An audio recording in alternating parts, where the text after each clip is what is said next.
රත්නෑගල කියන්නේ film hall 5ක් තිබුණු නගරයක්.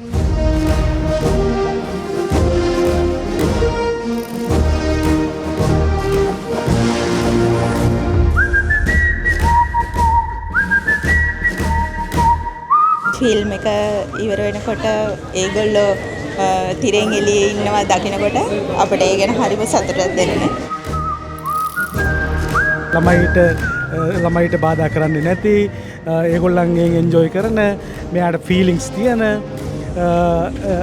ඒ ඇතුළේ මර අරට වඩා එහා ගියපු අර දරුවට ආදරය කරන අම්මා මේක ඇතුළේ ඉන්නවා මං ආසයි අම්මට. විප්ලවවාදීන්ගේ එහෙම නැත්නම් වෘත්තීය සමිතියේ නායකයන්ගේ බිරින්දෑවරු ඇත්ත ජීවිතේ කොහොමද අරගෙන යන්නේ? කාලේ හැටියට මේක විශිෂ්ට රචනයක් වගේම විශිෂ්ට අධ්‍යක්ෂණයක් යටතේ චරිත නිරූපණය වුණු චිත්‍රපටයක් විදිහට මම දකිනවා. ඒ වගේම අම්මා කියන චරිතයේ කොච්චර ළමයි ගැන හිතනවද? ඒ වගේ ලොකු අදහසක් ගන්න පුළුවන්. ඇවිල්ලා බලන්න කියලා හැමෝටම කියනවා. අපි ආයේ පටන් ගමු. චිත්‍රපටි බලපු ඒ පරණ අතීතයේ අපේ සංස්කෘතිය අපි ආයේ පටන් ගමු. ගෙදරින් එළියට යන සංස්කෘතිය පටන් ගමු. ඒකට මට හිතෙන්නේ චන්ද්‍රේගේ වයිෆ් කියන්නේ හොඳම මූවි එකක්. හැමෝටම ඇවිල්ලා බලන්න. අනිත් එක සමහර අය මේ චිත්‍රපටයෙන් ඉල්ලා සිටිනවා ගොඩාක් ඒගොල්ලොන්ට අපේක්ෂා කරන කතාව.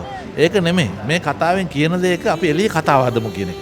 ඒකට තමයි අපි ආසා. කාලයකට පස්සේ බලපු ඉතින් තාම විශිෂ්ට ගණේ සිනමා කෘතියක් කියලා තමයි මම දකින්නේ.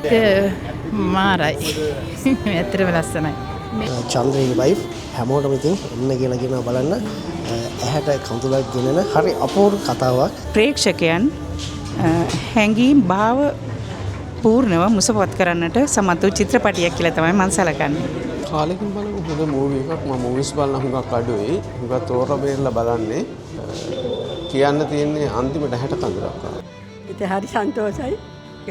කාලේ ගත වුණා දැනුණේවත් නෑ. පිච්චර කිවර එනකම්. ඉතින් හරි මගේ හරිම සන්තෝෂයි. චන්ද්‍රේගේ වයිෆ් දැන් තිරගත වේ.